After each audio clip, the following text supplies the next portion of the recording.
اور اطاعت کرنے والا دین۔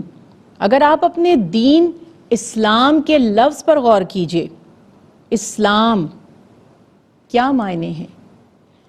امن اور سلامتی بھی کہا جاتا ہے، لیکن لٹرلی اگر ہم اس کی تشریح کرتے ہیں، اس کے لغوی مفہوم کو دیکھتے ہیں تو ہمیں پتہ چلتا ہے کہ اسلام نام ہے خود سپردگی کا، سبمیشن ٹو اللہ، اپنے آپ کو اللہ سبحانہ تعالی کے حوالے کر دینا، یعنی اللہ سبحانہ تعالی کی رضا واحد مقصد حیات ہونا چاہیے، اپنا سر جھکا دینا، جس کو ہم کہتے ہیں سر تسلیم خم کر دینا، جیسے ایک غلام اپنے آقا کے آگے ہاتھ باندھ کر کھڑا رہتا ہے اور اس کی زندگی کا مقصد ہی اطاعت ہوتی ہے اپنے مالک کی، اپنے آقا کی، جس کا کہ وہ غلام ہے۔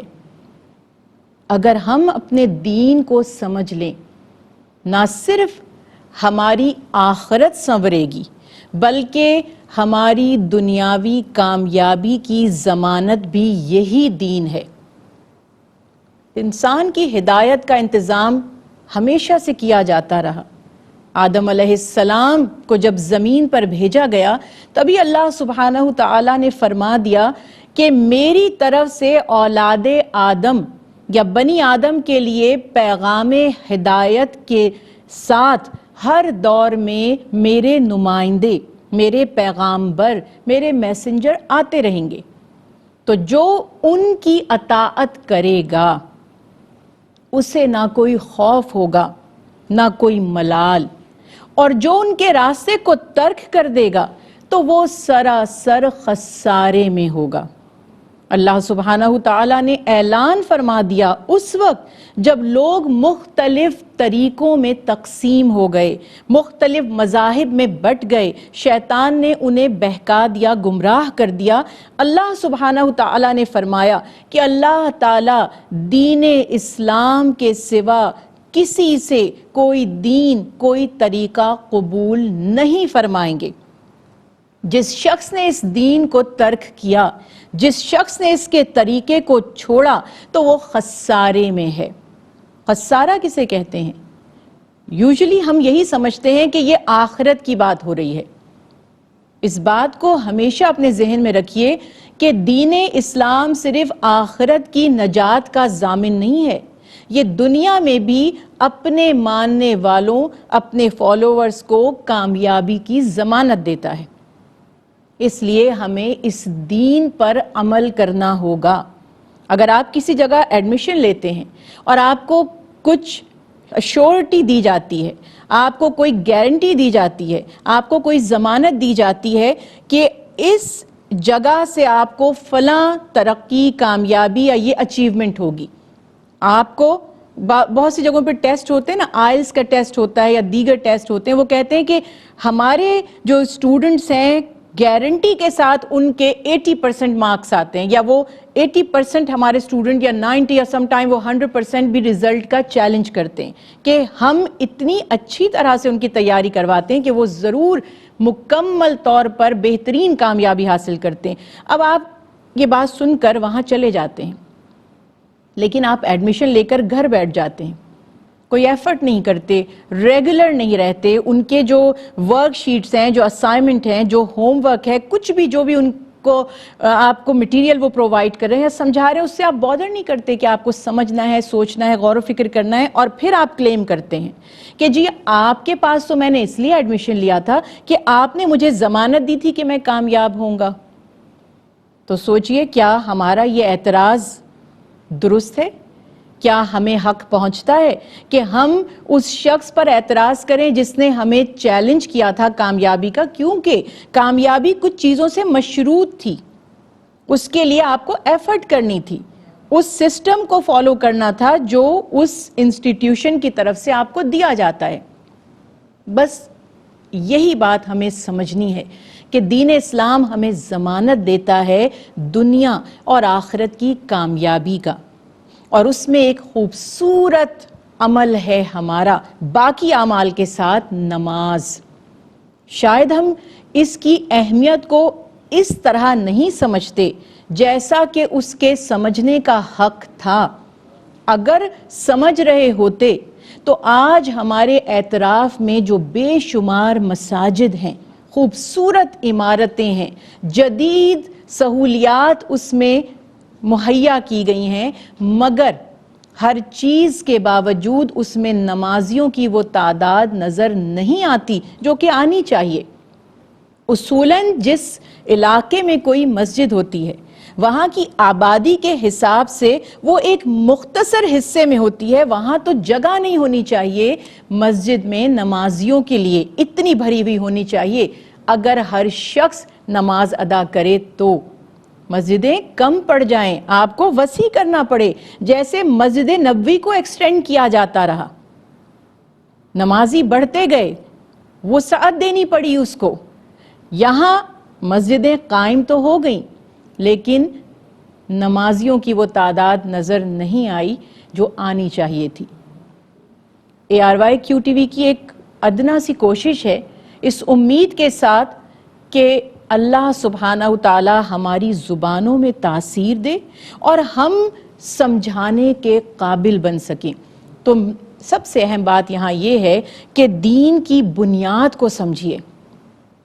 اللہ سبحانہ وتعالی نے بہت خوبصورت دین ہمیں عطا فرمایا ہے، اور اللہ کے پیارے محبوب جو ہمارے لیے عملی مثال ہیں، انہوں نے کس طرح سے مثالیں دے دے کر سمجھایا، اور آپ صلی اللہ علیہ وسلم نے فرمایا کہ تم دین کو، اسلام کو ایک عمارت تصور کر لو۔ یہ ایک تمثیل ہے، یعنی اگزامپل ہے کہ اگر ہم یہ کہیں کہ دین ایک بلڈنگ ہے، ایک عمارت ہے، تو یہ بلڈنگ، یہ عمارت جن پلرز کے اوپر قائم ہے، اللہ کے پیارے حبیب محمد مصطفیٰ احمد مجتبیٰ صلی اللہ علیہ وسلم فرماتے ہیں کہ یہ 5 ستونوں پر قائم ہے۔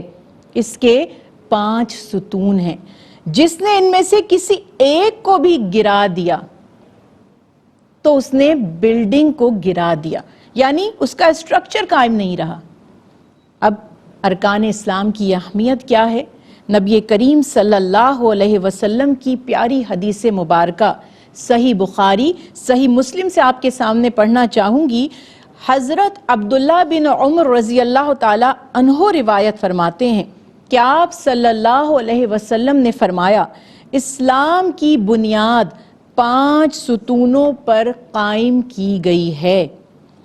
اس بات کی شہادت دینا کہ اللہ کے سوا کوئی الہ نہیں۔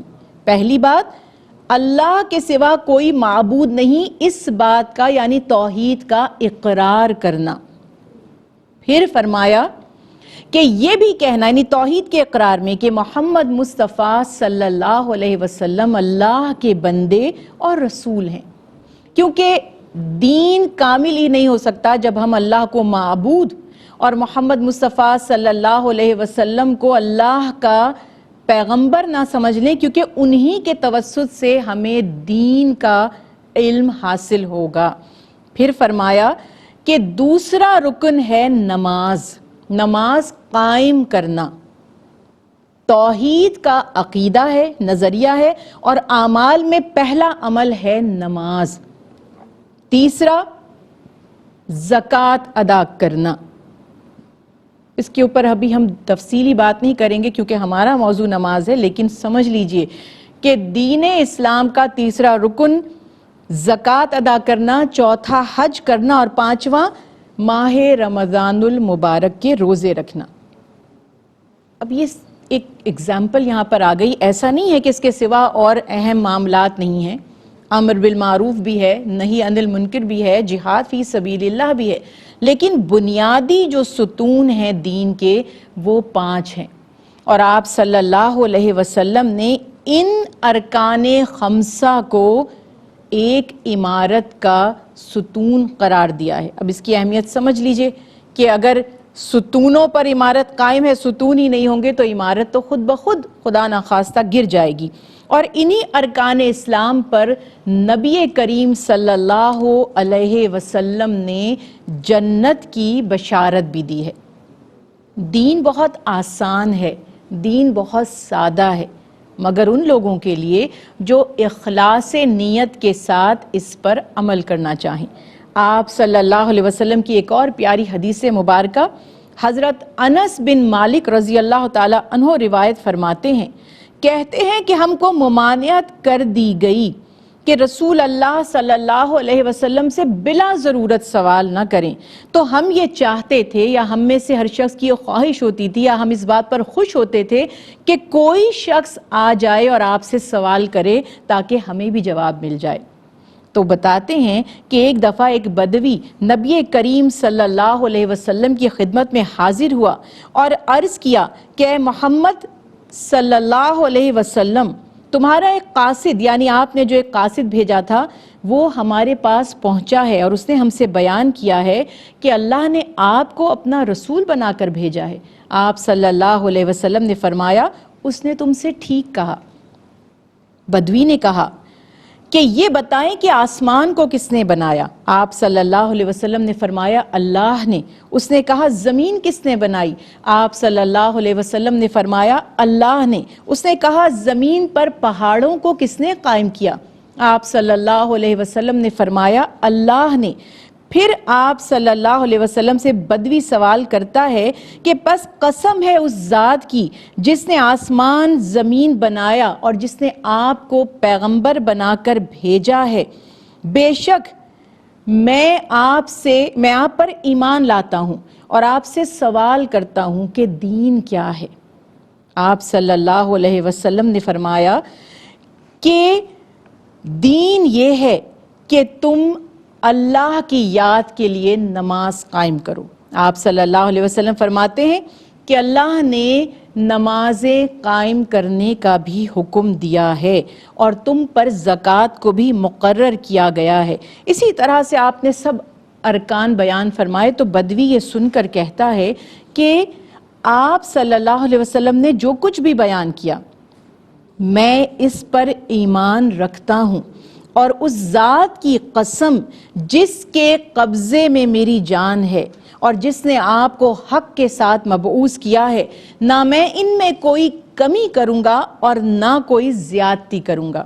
آپ صلی اللہ علیہ وسلم نے فرمایا اگر یہ صادق ہے، یعنی جیسا کہ اس نے کہا، تو یہ ضرور جنت میں داخل ہوگا۔ سبحان اللہ، یہ ہے دین اسلام کی بنیاد۔ انشاءاللہ نماز کے تعلق سے خصوصاً ان ارکان اسلام میں سے ہم بات کرتے رہیں گے، گفتگو کرتے رہیں گے۔ امید ہے کہ ہمارے یہ پروگرامز بے شمار لوگوں کی اصلاح کا ذریعہ بنیں گے۔ وما علینا الا البلاغ المبین۔